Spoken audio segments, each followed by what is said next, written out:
안녕하세요. 모렴치한 시댁과 연을 끄는 30대 여성입니다.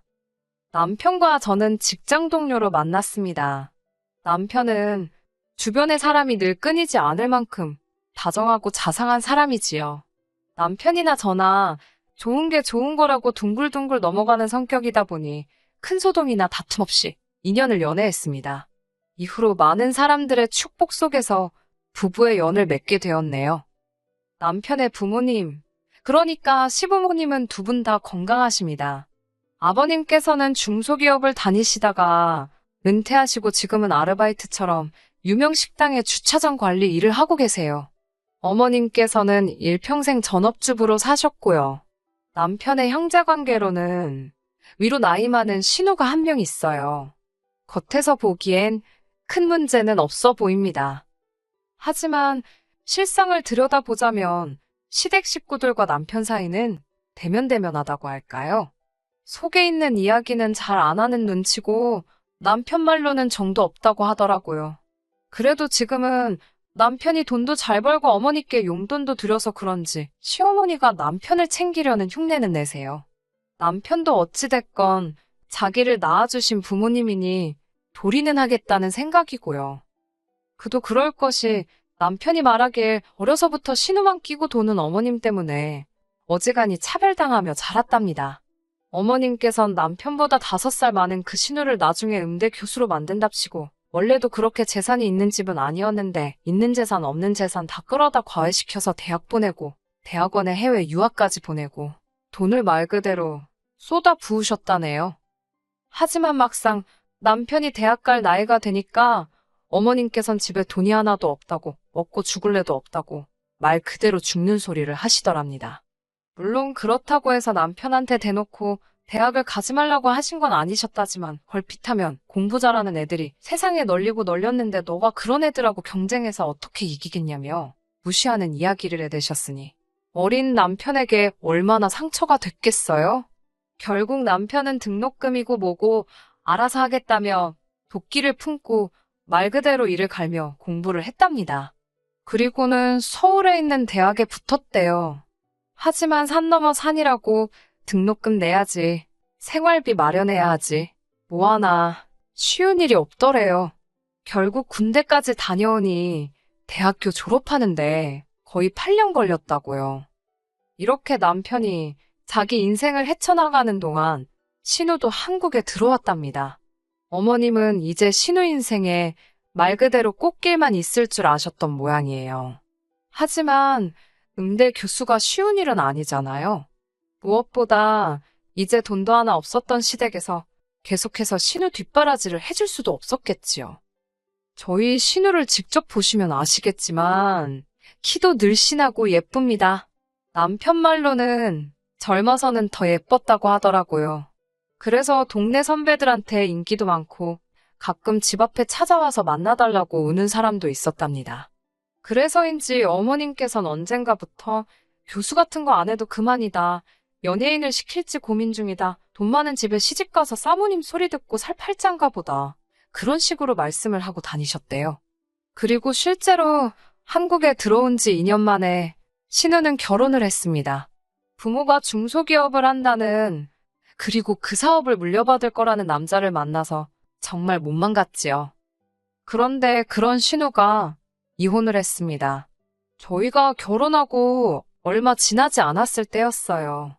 정확한 이혼 사유는 모르지만 조카는 신우가 키우기로 했다는데 위자료며 양육비며 한 푼도 못 받게 된 모양이더라고요. 졸지에 갓난아기를 데리고 이혼녀가 된 신우는 갈 곳이 없었기에 결국 시댁으로 들어와서 살게 되었습니다. 솔직히 신우의 사정이 안타깝긴 했지만 신우가 어디에 가서 살든 저희가 관심을 가질 필요도 왈가왈부할 문제도 아니었지요. 하지만 부모된 입장인 시부모님께선 그런 신우가 안타까워서 죽으려고 하셨어요. 처음에 제가 인사드리러 갔을 때도 당신 딸이 얼마나 잘났고 그래서 얼마나 시집도 잘 갔는지 모른다며 한마디로 딸에 대한 자부심에 목숨을 건 양반이셨습니다. 그래서인지 신우가 쫓겨나듯 이혼을 한 걸 아시고는 말 그대로 기절초풍을 하셨네요. 하지만 그렇다고 해서 시어머니도 그렇고 시아버지도 그렇고 딱히 신우를 도와줄 만한 방법을 갖고 계시진 않았어요. 저희에게 자세히 말씀은 안 하셨지만 정황상 신우에게 이혼의 책임이 있었던 모양이더라고요. 아무튼 신우가 시부모님과 합가한 지 3개월쯤 지났을 때였습니다. 어머님 생신이라서 시댁에 모두 모이게 되었지요. 결혼하고 처음 챙겨드리는 어머님 생신이었기에 잘해드리고 싶었습니다. 솔직히 말씀드리자면 그때만 해도 착한 며느리, 좋은 며느리로 어머님 눈에 들고 싶었거든요. 저는 친정부모님과 사이가 너무 좋은데 남편은 시부모님과 그렇지 못했으니 저 속이 말이 아니겠구나 싶어서 제가 중간에서 다리가 되어주고 싶은 마음이 있었지요. 전날 미역국은 미리 끓여두었고 갈비찜하고 잡채도 데우기만 하면 되는 상황이었어요. 시댁에 도착해 생일상 준비를 하는데 신우는 어딜 갔는지 보이지 않더라고요. 그래도 본인 어머니 생신인데 금방 나타나겠지 생각하고 크게 신경 쓰지 않았어요. 조카를 안고 계시던 어머님은 제가 하는 것들이 뭔가 못마땅하신지 계속 부엌 앞을 서성이며 혀를 차셨습니다. 구체적으로라도 뭐가 잘못되었다고 확실히 지적을 해주시면 좋은데 밑도 끝도 없이 안목이 없다, 손끝이 야무지지가 못하다 그런 식으로 이야기를 하시니 속도 상하고 그런데 남편이 다 듣고 있었던 모양이에요.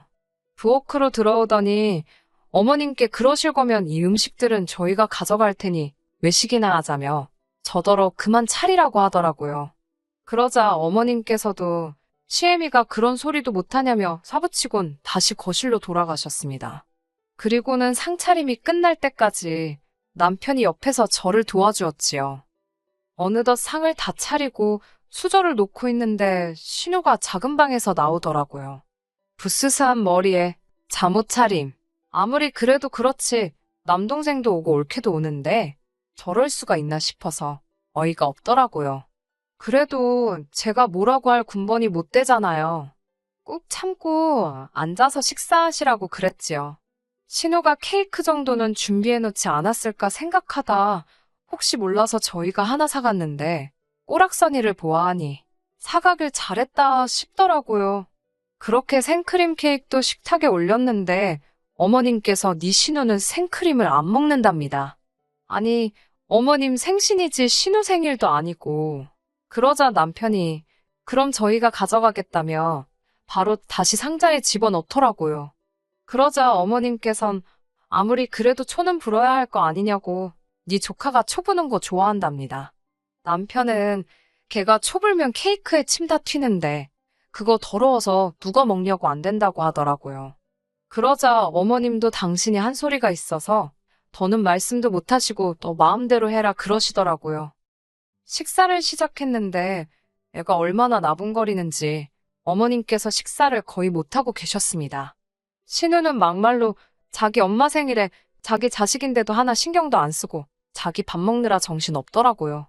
보다 못한 제가 어머님께 제가 아이를 볼 테니 식사를 하시라 했습니다. 어머님도 고맙다 하시면서 애를 저에게 넘겨주셨어요. 정말이지 여기까진 아무런 문제도 없었습니다. 그런데 아무래도 제가 애를 안고 있다 보니 식사하기가 수월하지 않더라고요. 남편이 보다 안 되겠던지 3일 싸서 제 입에 넣어주었어요. 어른들도 계시고 민망해서 하지 말라고 눈치를 줬지만 남편은 개의치 않고 한 번 더 쌈을 싸서 제 입에 넣어주었습니다. 그런데 그때 신우가 갑자기 소리를 지르더라고요. 진짜 꼴사나워 죽겠다며 재수없다고요.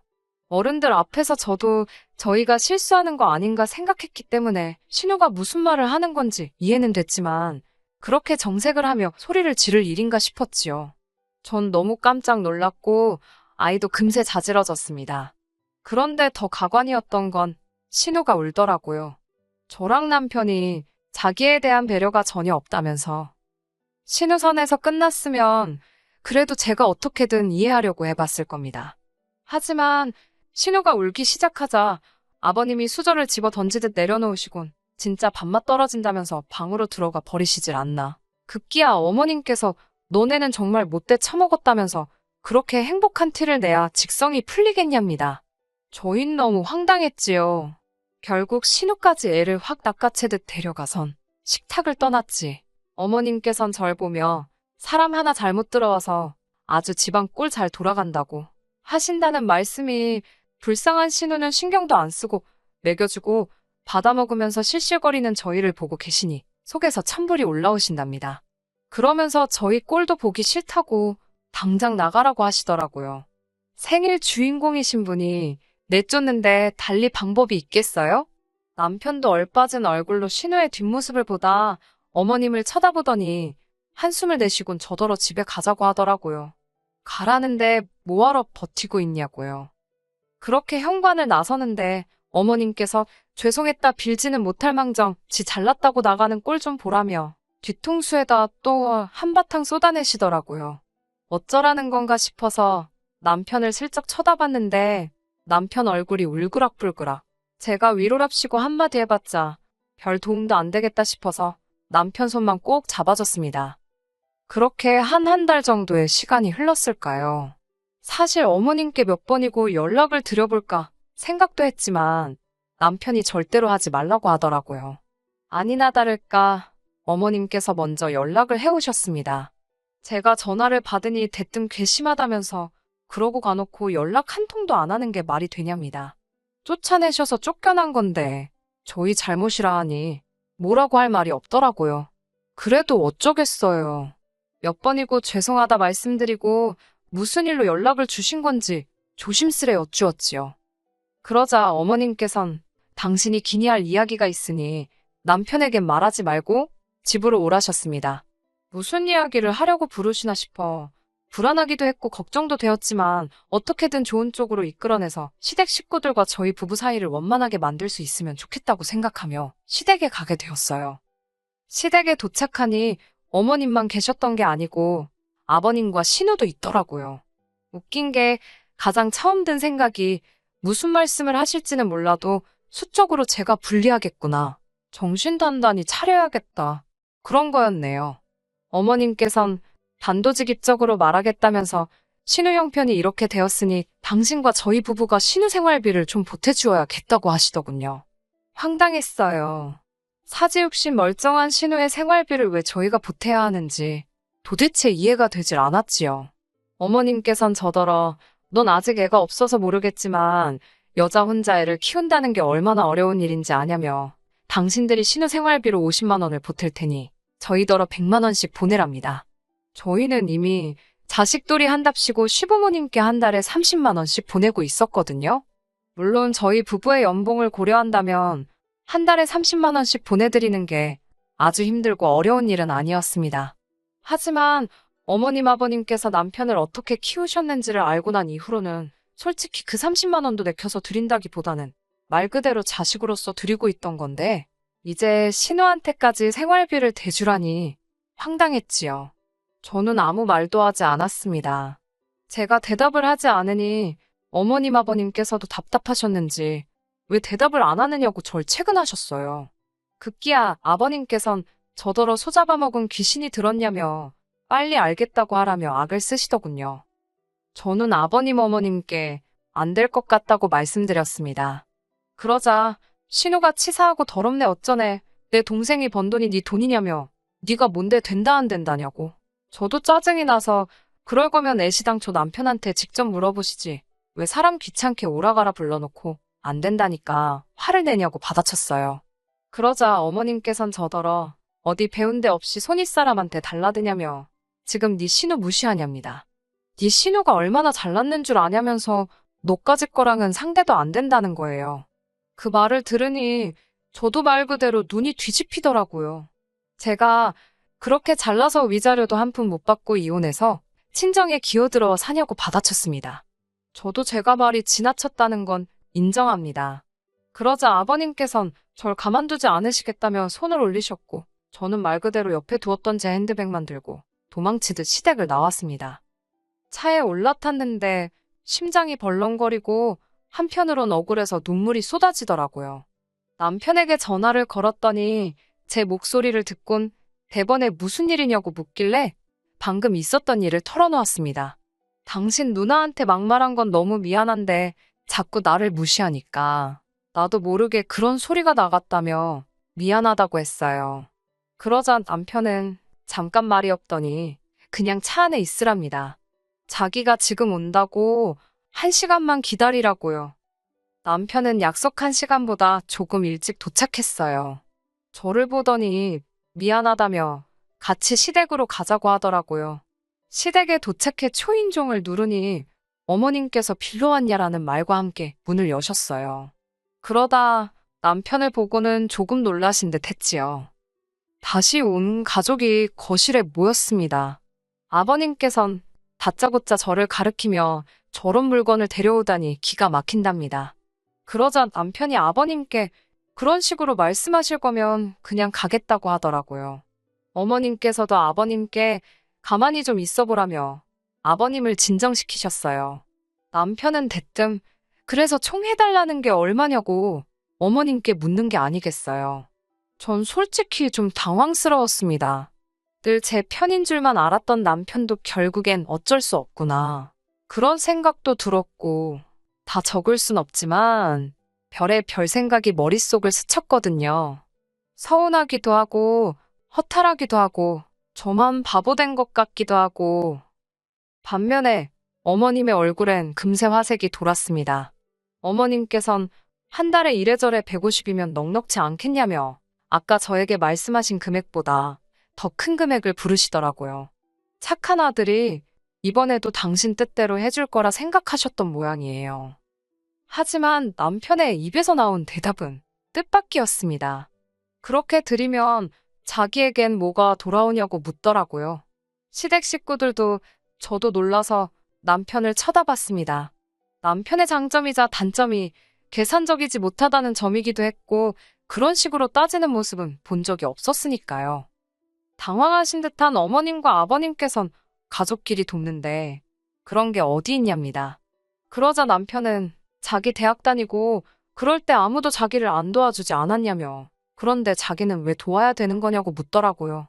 자식된 도리는 충분히 하고 사는 것 같은데 누나 돕는 것도 뭐 도리가 있는 거냐고요. 그러자 신우가 동생의 도리 모르냐입니다.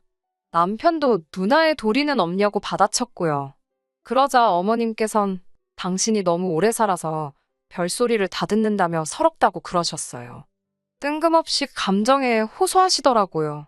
당신의 착한 아들이 여우 같은 저를 만나서 돈 몇 푼에 저렇게 연연하는 놈으로 변했다네요. 그리고 덧붙이신 말씀은 충격적이었어요. 남편더러 너도 이혼하라고 그래서 우리 네 가족이 예전처럼 알콩달콩 살자고 하시더라고요. 신우 이혼했을 땐 개거품을 물고 쓰러지시던 양반이 아들더런 이혼하라고. 전 남편의 그런 얼굴은 처음 봤어요. 남편이 정말 무서운 얼굴을 하더니 이제 아예 자기 인생을 망칠 작정이냐며 어머님께 악을 쓰더라고요.